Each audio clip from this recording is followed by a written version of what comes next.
To Wager Talk Today. I'm Lawrence Presman, and my co-host is Teddy Covers. He got a call yesterday and was told that yesterday's show was the worst show we have ever done.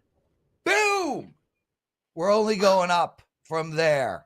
Today, Bryan Power, Ross Benjamin, Andrew McInnis. Bryan's going to look at an MLB bet, an NBA Finals bet. Ross Benjamin will look at the NBA Game 1, as well as the Orioles and Blue Jays under, and Andrew McInnis 2 CFL plays. Teddy, what is your big game breakdown? Big game breakdown today. We're going to talk early start MLB. If you're not watching live, you're going to miss the play. So we got a winner yesterday with a total in baseball. We'll do it again today. Red Sox and the Braves. So we'll talk about that in just a little bit. And in What Bettors Learned today, we're going to talk about the 4 other baseball players who were suspended yesterday and what they got suspended for when it comes to gambling issues. Lots of gambling stories in the headlines this week. We'll break them all down for you in a way that makes sense right here on Wager Talk Today. Lawrence? I wonder why yesterday's show was considered the worst show ever by one guy. What was it? Must have been your opening. If you ask me, I agree. I'm like, that was as bad a show we've ever done. Yeah, the open was bad. Brian's play got canceled. He had the pitching change right when we were going for his $2 Tuesday play. You and I bickered like my friend called us like a pair of middle schoolers. So we'll do better today. Look, no, we do will the show not. Every day. B Daddy writes, the show was great yesterday. I thought so as well, B Daddy. And you know what? We do 5 shows a week, 52 weeks a year, and every one of them is a 9.5 or more. Bryan Power joining us. How are you, Bri? Well, I'm glad the bar has been set low, I guess, for me here today. But I agree, though, Prez. Every show is, at least the ones I'm on, I feel are at least 9.5 out of 10. You guys do a tremendous job. I'm sure the show yesterday was great. Don't take it too hard. Well, I consider every show a 10, except the show you're on is a 9.5. Oh, okay. All right. Well, I bring it down that average. We'll see what we can do here today. Maybe I can up it to a 9.7. 9.7 today, maybe I can do. Dude, I am a bit emotional. So if I have a breakdown in the show, it is because of that. Bri, let's get straight into some actionable information. We have the Houston Astros playing the Cardinals tonight. You like Houston team total over 4.5. Why is that? Yeah, like Teddy referenced just a minute ago, little daytime action, so it always pays to listen to the show live. This is a 2:10 Eastern time start. So the Astros guys have taken the first 2 games of the series, and they've done so by putting up a bunch of runs. Scored 7 on Monday, 8 last night. And that really is not all that surprising to me. I know the Stros have disappointed at the betting window this season, but for the year, they averaged 4.9 runs per game at home. That's the 7th highest average in all of baseball, in case you were wondering. And as far as the rest of the season is concerned, moving forward, Fangraphs has Houston projected to be the 3rd highest scoring lineup in their remaining games, trailing only the Dodgers and Yankees. So offense, I don't think is the problem in Houston, and I like the matchup today against Miles McInnis. Do not be fooled, guys, by the fact the under is 7-0 in his road starts this season. 5.35 ERA, 1.31 whip in those 7 starts. 3 previous starts against Houston, McInnis' numbers are really bad, 9.64 ERA, 2.07 whip. And you look at him overall, 7 of his last 9 starts, he's given up at least 3 runs. And that's while never making it past the 6th inning, which brings us to the Cardinals bullpen, bottom half of the league. They're probably going to give up some runs as well. You look back on Monday, Astros, they scored 4 runs off this Cardinals pen, and they scored 2 more off of them yesterday. So I don't think the home team's going to have any problem getting to 5 runs this afternoon. They scored 6 by the 3rd inning yesterday, a game in which, oh, by the way, they were just 2 for 11 with runners in scoring position. So Astros team total over 4.5 is how I would play this one, Teddy. Talk to me about the concept of getaway day unders here, because in general, the markets move to the under, especially in these early start games on getaway day.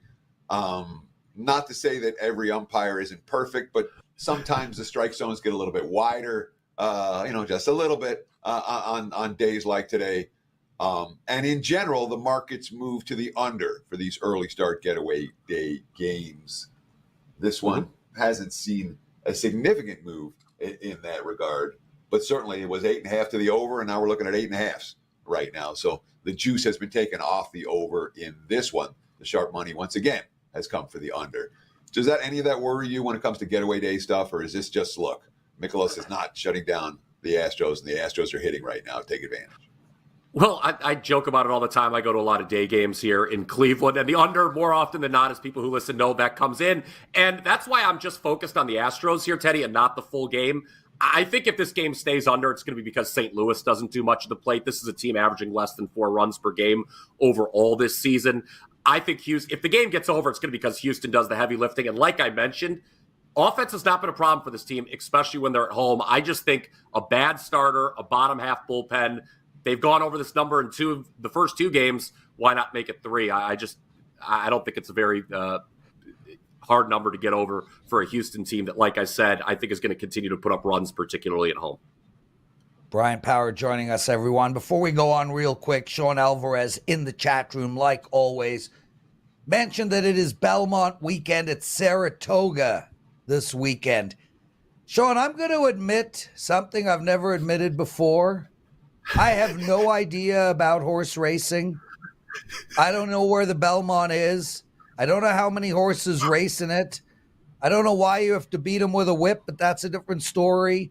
The point I'm saying is, why aren't you telling us a week ahead of time so I can schedule you on the show? Sean Alvarez. Come on, brother. We're a team here. I don't know when horse racing is. Anyway, did you know that Belmont was this weekend, Teddy? So if I was in charge of scheduling the guests, Here we go. Take a look at what the events were for that week to make sure that we had the appropriate guests coming in, whether it's you. Because there's lots of sports I don't follow. I don't do. No, Lawrence, when you throw to me, you can't cut me off. You cut every single guest off yesterday. Every one of them. Everyone. You asked me a question. All of them. Doing it again. As they were talking, you interrupted every single guest's flow. Please, let me talk if you're going to ask me a question. There you go. Take him off the screen. All right. If you're going to be the guy who schedules the guests, it's your job to look ahead to see what's going on that weekend.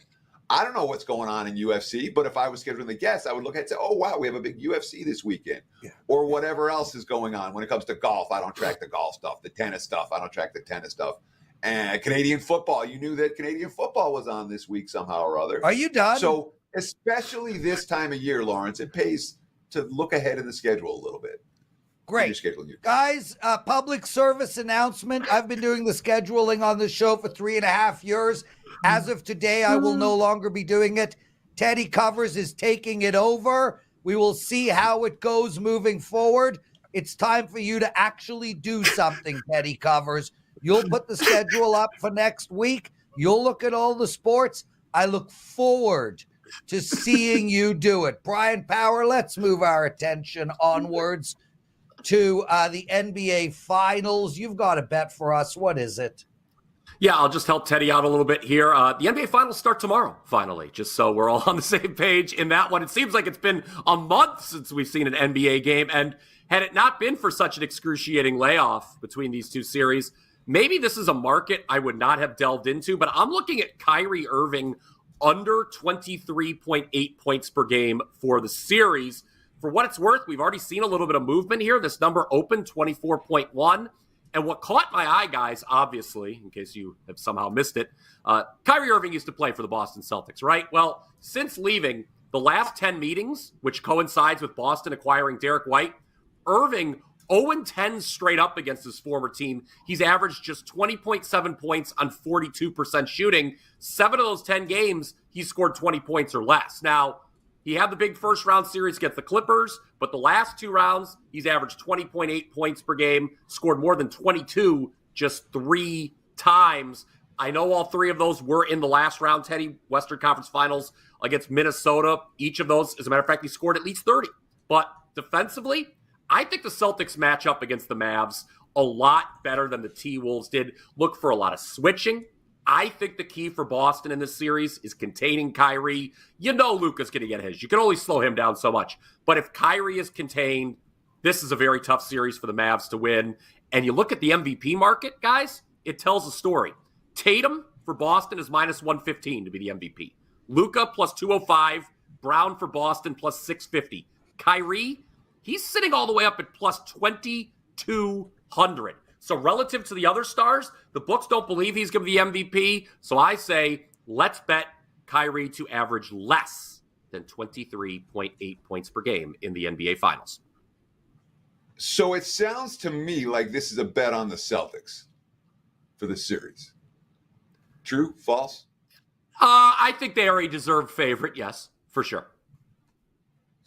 Yeah, because if we're betting Kyrie under, we ain't betting Dallas to win the series. I'll tell you that much. So another way to look at the Mavericks, at the Celtics, and the Mavericks for the upcoming finals. Lawrence? Teddy, Alvin Higgs writes, and I've never made a bet in Vegas because I use it online. All my bets I make online. Can he use his credit card or debit card to bet in Vegas, or does he need to walk up to the counter with cash? Cash. Okay. There you go.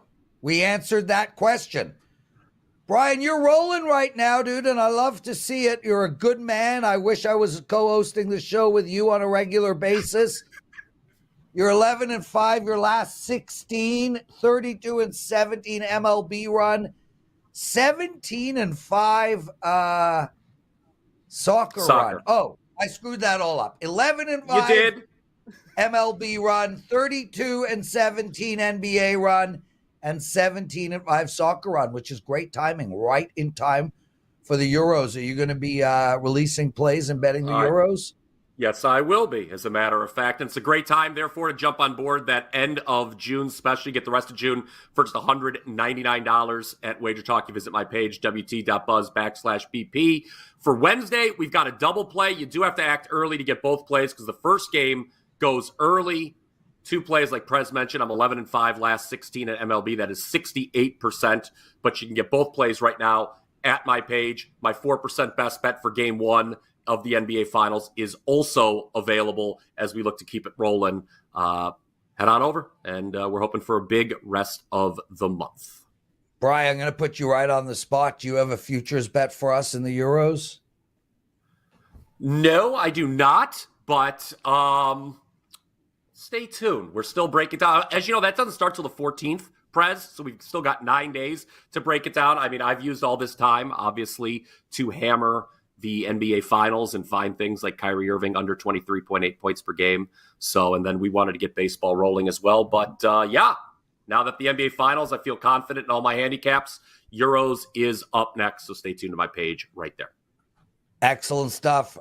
Bryan Power joining us. Wonderful segment. Teddy, before we get into what did bettors learn, Bam Golf has asked this question 3 times in the last 2 weeks, and it's specifically for you. Not like I can't answer it, but hey, he wants you to answer it instead of me. So here's the question. By the way, I'm looking good. I got tan.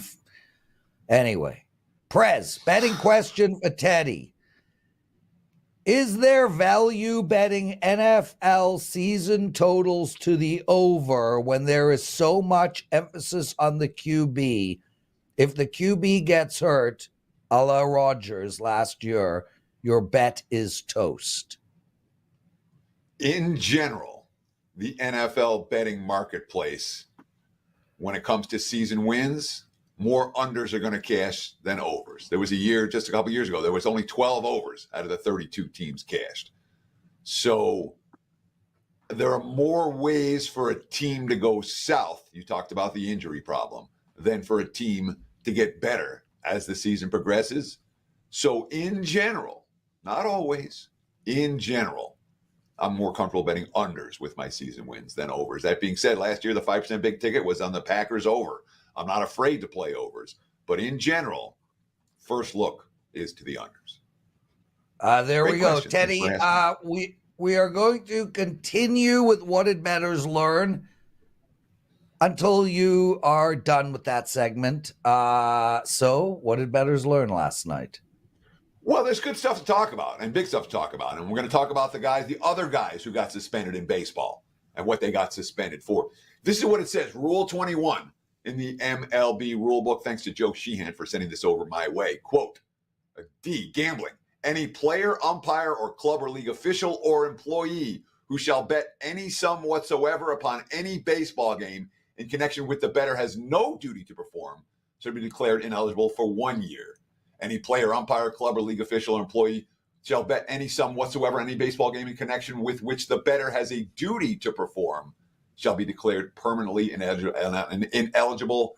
This rule to be get posted, a printed copy in English and Spanish of this Rule 21 is to be get posted in each clubhouse. So what did these guys do? All right. Obviously Marcano, who got a lifetime ban yesterday, who we talked about yesterday, bet a lot. This is the other guys. All right. Oakland A's pitcher Michael Kelly, declared ineligible for a year. Kelly placed 10 bets on 9 games in October of 2021 while he was a minor leaguer in AAA. His wagers totaled $99.22 and resulted in $28.30 of winnings. He just got suspended for a year. Groom, all right, played 32 MLB-related bets, all right. He wagered $453.74, and his net loss was $433.54.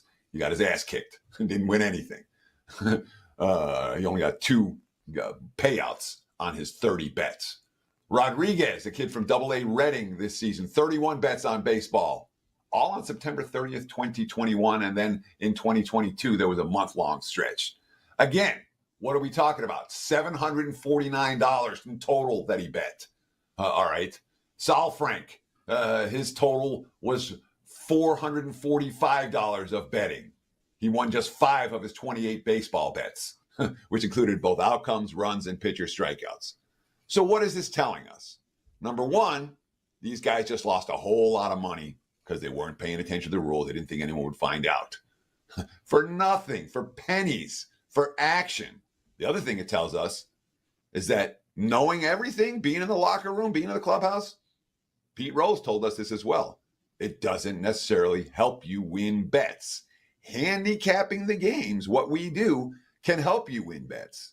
These guys who are in the locker room and know everything intimately, they're not good bettors. Every one of them's losing.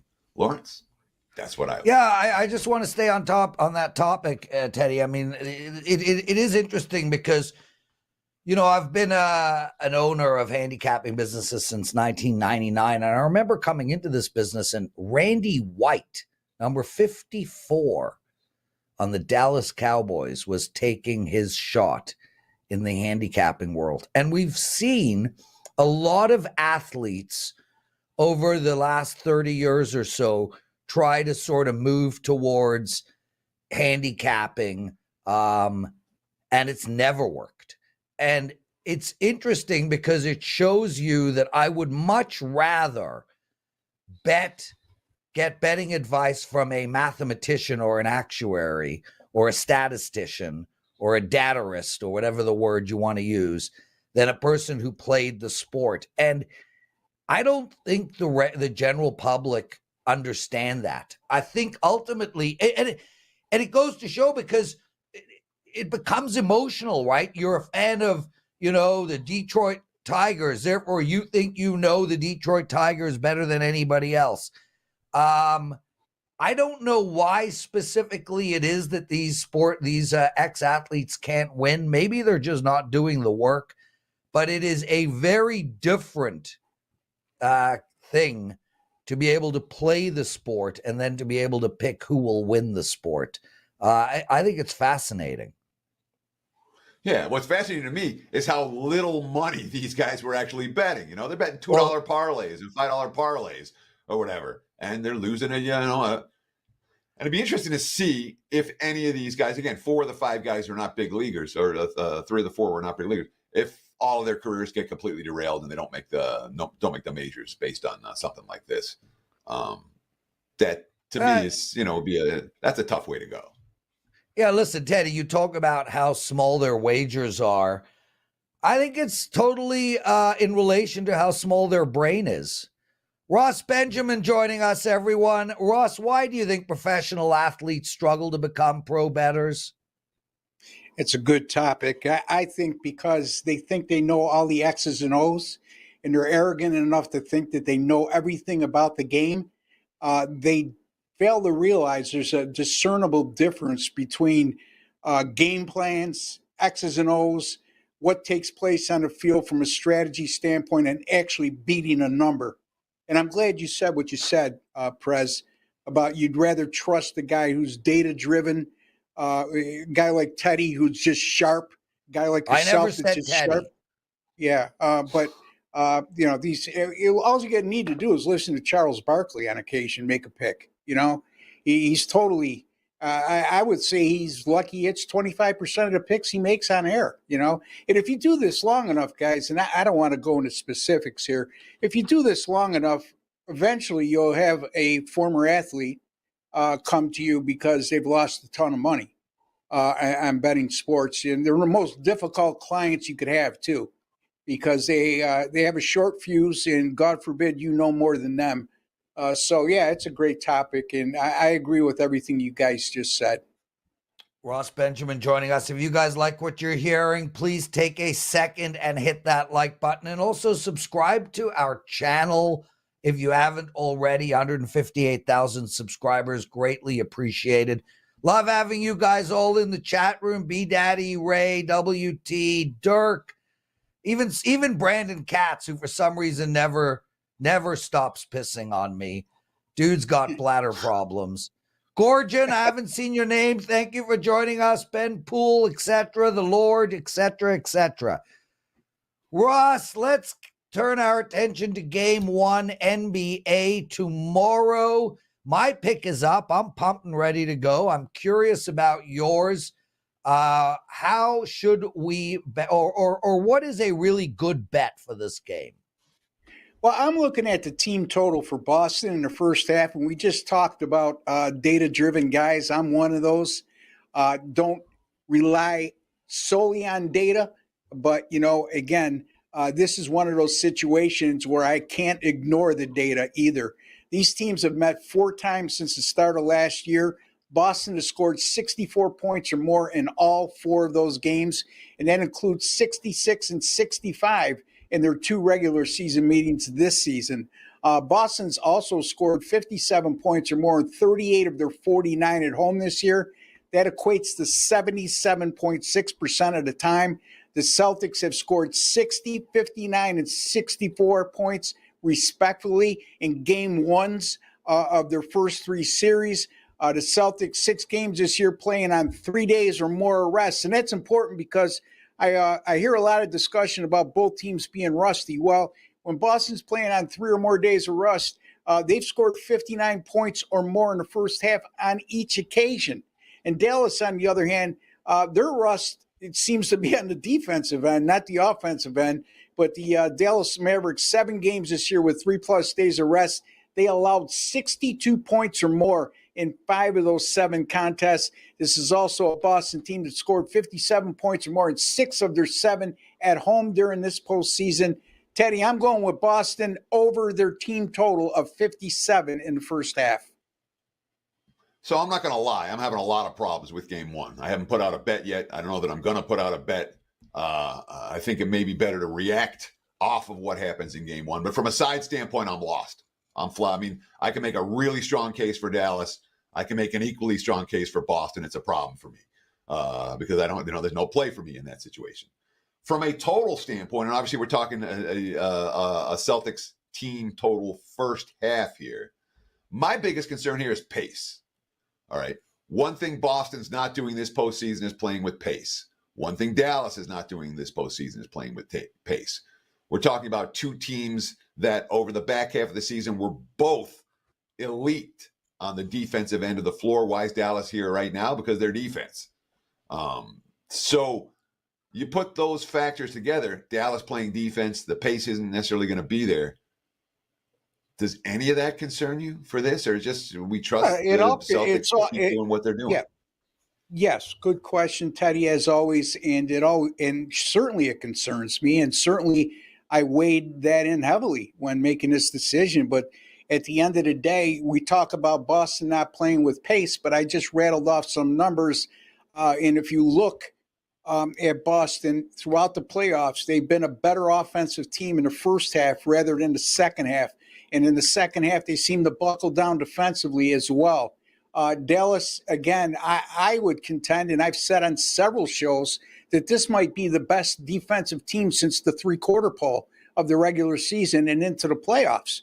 But again, styles make fights sometimes, Teddy, and regardless of the pace and the concern of the slower pace that both of these teams have seemed to play with, slower pace in regards to what they did during the regular season action, you look at their head-to-head battles over the last 2 years, and I'm not willing to throw that info out. There's something to that. So, again, it's a concern, something that was weighed in heavily by myself, and something I am going to take the lesser of two evils here and go over the total of 57 in this game.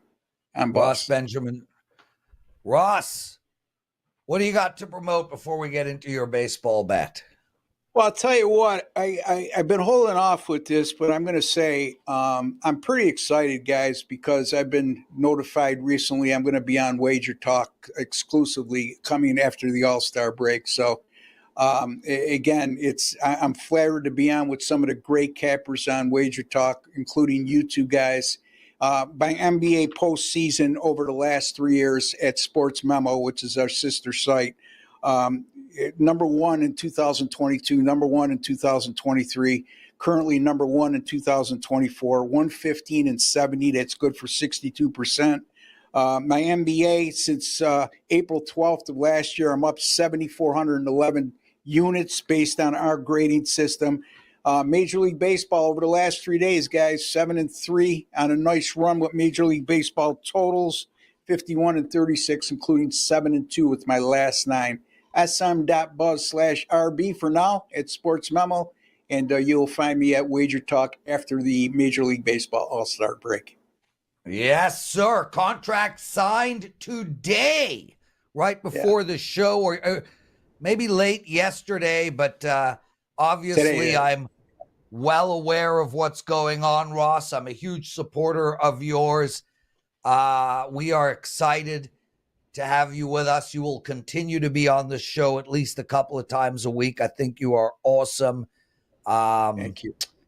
And yeah, listen, we couldn't be happier. And we do have another Sports Memo person joining Wager Talk full time after the All-Star break. We'll get into that a little later. Ross, Orioles and Blue Jays. You like under 8. Tell us why. Well, Albert Suarez gets the start for the Orioles. He's only made 4 starts this year, but he's performed quite well in those 4 starts, a 1.85 ERA and a 1.11 whip. The only enigma that I see in those 4 starts is he's only averaged 4.9 innings pitched per start. However, the Baltimore bullpen has been lights out over the last 7 games with a 2.42 ERA and a 1.03 whip as a staff. And they're going to be facing a Toronto team that's pretty much underachieved offensively for the entire season. Over their last 7, just averaging 3.4 runs per game. This is also a Baltimore team that's allowed 2 runs or less in 4 of their last 6. Toronto scored 2 runs or less in 3 of their last 4 and only amassed 6 hits or less in 3 of their last 5. So I think it's a good matchup for Suarez and the Baltimore bullpen. And if you know anything about Jose Berrios over the course of his career with the Toronto Blue Jays, much more effective at home than on the road. And this year is no different. If you look at his 5 home starts this year, a 1.60 ERA, 0.92 whip, and more importantly, averaging 6.7 innings pitched per start. And why I say more importantly is because he's putting up great numbers and he's giving them length in the starts. And that's important when you don't have a great bullpen. Toronto's bullpen is average at best. They've struggled a bit of late. So that goes a long way in making me ignore how bad their bullpen has been in recent games. Berrios, by the way, 14 starts since 2017 against Baltimore. Toronto's gone 13-1 in those 14 starts that Berrios made against the Orioles, and his 2.67 ERA in those outings had a lot to do with it. As a matter of fact, 11 of those 14 starts were of the quality variety, Teddy, which equates to 6 innings or more pitched and 3 earned runs or less in those outings. So I'm going Baltimore-Toronto under the total of 8.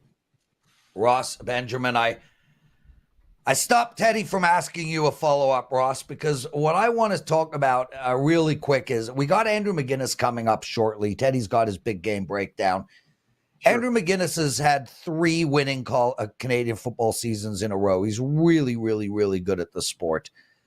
Do you bet Canadian football at all? Because I want to talk about Canadian football really quick and just the concept of these periphery sports and how much real, true value there is in them, especially because the line makers just aren't getting a ton of bets on them and therefore don't ever find themselves in a huge risk position. And the lines just aren't sharp as a result. Do you have anything to add to that? Yeah, I mean, I never got into the CFL, not because I don't like watching it. It's, I go back to the old days when I was on the other side of the table and, we didn't take the CFL because there wasn't enough action, as you just alluded to. And Teddy, you could speak to this from back in your college days of being on the other side of the table. Whenever you don't get enough action, you worry about one guy's ability to kill you. And if we're not getting enough action, chances are a lot of other guys around you ain't getting enough action. And now you got nowhere to lay it off. So it goes hand in hand. I don't want to make the comparison of myself compared to the major sports books now, but it's the same philosophy. Teddy? Yes. Do you have anything to add to these periphery sports and why they really are worth betting? Nothing that wouldn't be repeating what's already been said. Okay. Yes, Ross, you've there's promoted value in periphery sports. That's why we bet them. Ross, you've promoted, you have announced, you have kicked ass. Can't thank you enough for joining us. I think you're on Friday's show. I will not be here. Thanks for this segment. Wonderful stuff. I appreciate you guys having me. Theodore, again, before we get into your big game breakdown, one of our listeners, Jeff Todd, asks, and I want to tackle this. He has the Oilers to win the Stanley Cup at 18-1 odds. 18-1. So let's say he bet $100. Now we can win $1,800. What should he do? Should he hedge it game by game, not hedge it at all? What is the best strategy? So I'll give you my answer, and then Teddy will jump in here if he wants. I think the Edmonton Oilers are going to win. So I love the bet, and you're holding a bet that is so much better than the current marketplace, 18-1 better, because Edmonton's plus 110 right now. And I don't normally hedge bets. It's never a good thing from a long-term perspective. With that said, you're holding an 18-1, and you can get Florida at minus 130. Let's assume you bet $100 to win $1,800. I would hedge $200. I would hedge your original 100 and then 100 more. That's how I personally would handle it, but I think Edmonton's going to win. If I thought Florida was going to win, I would raise that hedge.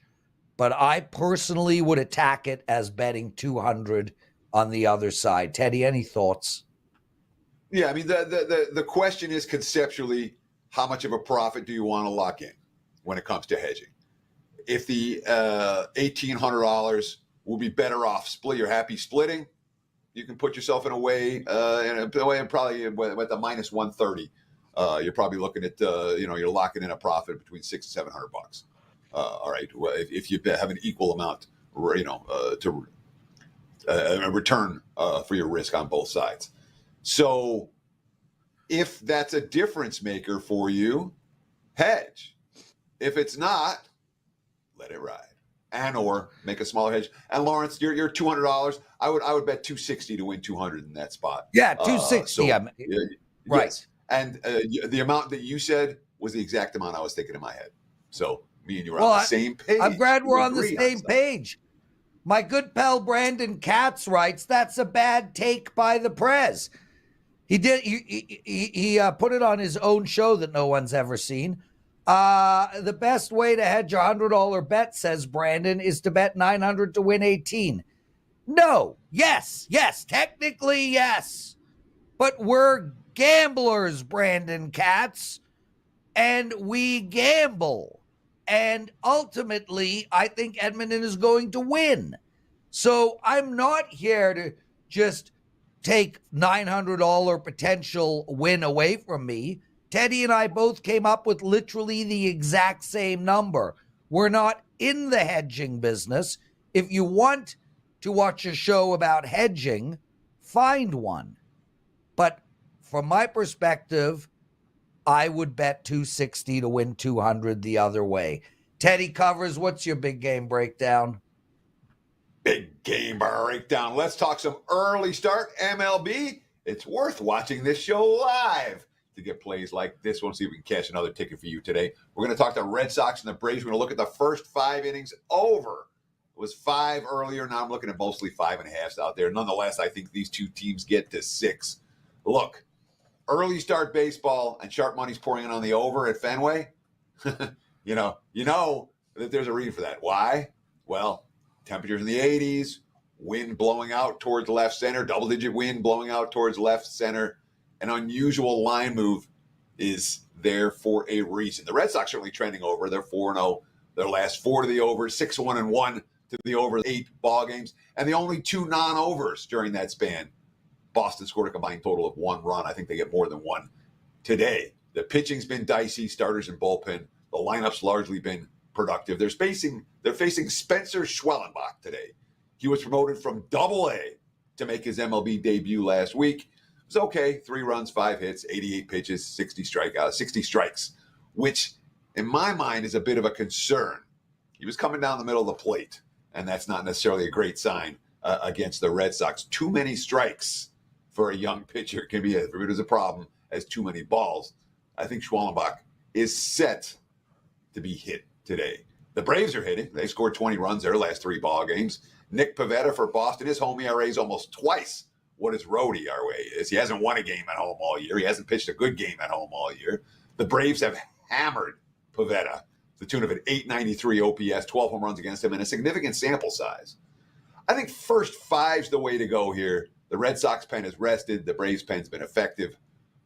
But I wouldn't argue with anyone who wants a full game as well. Look for runs in bunches. Crooked numbers on the scoreboard as the Braves play the Red Sox. That one, first pitch in just about an hour. Lawrence? Teddy Covers. Okay, before I bring Andrew on, I just want to let everybody know I got a 4% play up for the NBA tomorrow. You all know I've been telling you guys, literally number 1 in NBA betting these playoffs. Literally, there's not one single person at WagerTalk that is ahead of me in the NBA playoffs this season. I also made profit on the entire year. I'm up over 100-something units over the last 2 years, and I'm currently on an 18-4 NBA run. I have your bet for tomorrow night's NBA game. Andrew McInnis joining us. And Andrew, I love talking CFL, and I love all of these periphery sports. I was mentioning to Ross that it's these periphery sports where there's a lot of money to be made. And guys, the proof is in the pudding. I mean, Tokyo Brandon's KBO, better than anything we got. Andy Lang's bare knuckle fighting, unbelievable. Same with his darts. The sports that go under the radar are the sports that provide us with the best opportunity to make money. How are you doing, my friend? Prez, I'm excited. Doing very well. Hope you guys are doing well.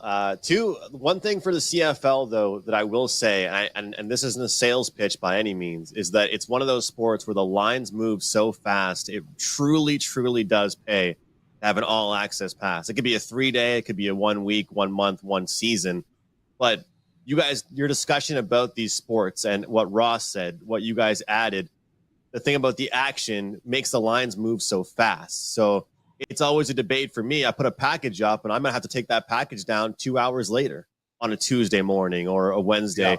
Yeah. So it truly does pay with some of these sports to sign up for an all access and not try and buy a day-to-day pass.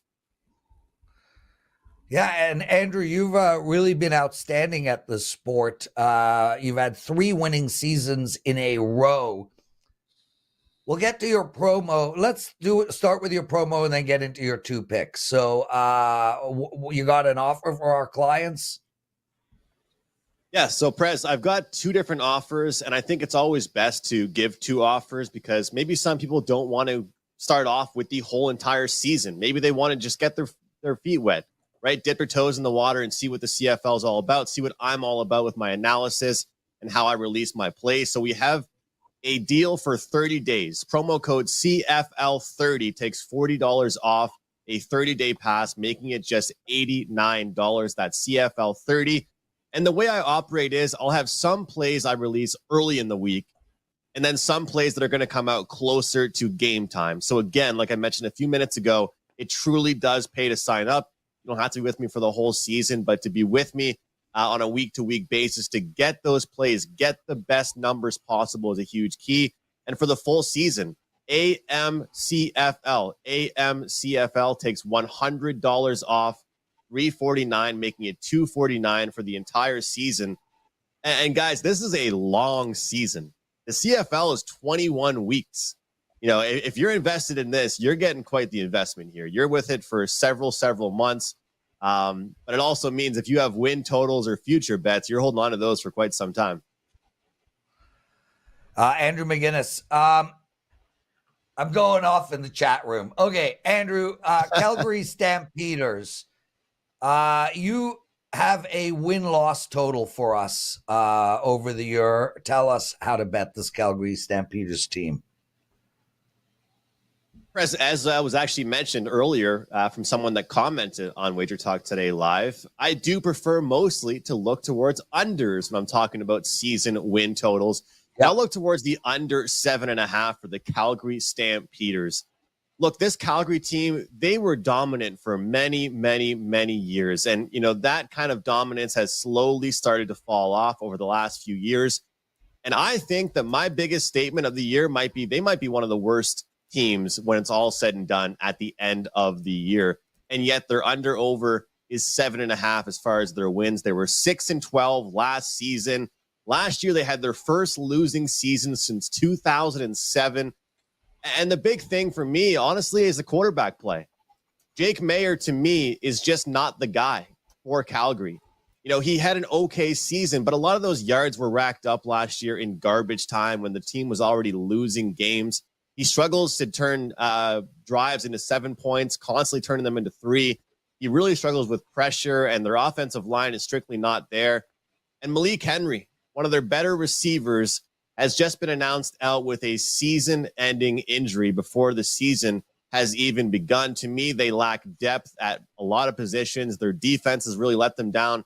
And a big thing for me, guys, which I think everybody should look at when betting on season win totals, whether it's CFL, college, or NFL, you can't just look at the team. You have to look at who's around the team. And guys, we're talking about CFL. This is a 9-man league. So when I'm handicapping Calgary under 7.5, I'm also looking at teams around them. Edmonton getting better. Saskatchewan getting better. BC is dominant. Winnipeg's dominant. And also the teams in the East Division got better. To me, this is a great bet to make, guys. Under 7.5 wins this year for the Calgary Stampeders. Stampeders, a team to bet against. Week 1, they're basically pick 'em at home or even a 1-point dog to the Hamilton Tiger Cats. Speaking of week 1, let's talk about BC and Toronto. You just talked about how great BC is. They're 5.5-point road favorites at the Argos. Total in that game, 47.5. How do we bet it? Lions versus Argonauts. Eddie, all kinds of hype going on here with this BC team this season. They're hosting the Grey Cup in British Columbia. One of the better teams power rated going into this season. But I decided to select this game here for Wager Talk today for one main reason. And that's because we have an old-fashioned handicapping trick, the theory that a lot of people use. And it's the injured player theory, the suspended player theory, if you will. And that's really what this Toronto Argonauts team is dealing with. But it's not a short-term injury or suspension. This is 9 games. Chad Kelly has been suspended from the Argos for 9 games after inappropriate conduct behind the scenes. We won't get too far into that. But I think Cameron Dukes is definitely a quarterback that can still work with this Toronto offense. And they have so many guys that can make plays. Grant. They've got Devarius Daniels. They've got Rasheed Bailey. They picked up all kinds of nice receivers. They have one of the best offensive lines in the league. They did lose 2 running backs in the offseason, but they go ahead and pick up Kadeem Carey from the Calgary Stampeders. Then you look at this team defensively. They had the 3rd best defense in the league as far as points against. Throw in the fact this is a home game. Even though BC has the talent, they've got the quarterback play, they've got the speed, they do have a defense that can definitely pressure you. To me, is one of those angles where you have to bet the team that has the missing key player. There's been a market overreaction here. You look at last year's line, it was totally different. And I understand in the CFL quarterback depth, it's just not there like other leagues. But this is a massive overreaction. I saw some books, guys, and this is like, there's so many books out there these days. I saw one that opened 8.5 on this. Then we saw 7.5, 7, 6, 6.5. Here we are. Most books now 5.5. So I still like it, but I'm not quite sure if it'll make the client card because of the drop in this number. Andrew McInnis. Outstanding, dude. I'm pumped too. I get to bet some CFL this week as well. Again, please give out that promo code. Yeah, the best code we have is the month code. So CFL30 you guys can use, and also AMCFL. So CFL30, $40 off a 30-day pass, and AMCFL takes $100 off, $349, giving you my entire season for $249. Guys, 3 straight profitable seasons, but even better, 10-2, 5% run. And I didn't plan on this, but I do have a 5% play going in week 1 this weekend, trying to make it 11-2 with the great 5% run. Nice stuff. Andrew McInnis, thanks, brother. Chip Plyer, haven't seen your name in a while. Thanks for joining us, my friend. Teddy, great show. Thanks to Bryan, Ross, and Andrew for joining us. All you guys in the chat room, you were starting with me early in the show. Really felt like home. We'll see you tomorrow, everybody. Teddy, take us home. Enjoy the games. Good luck. We'll do it again tomorrow. Same time, same channel with another edition of Wager Talk Today. Cheers.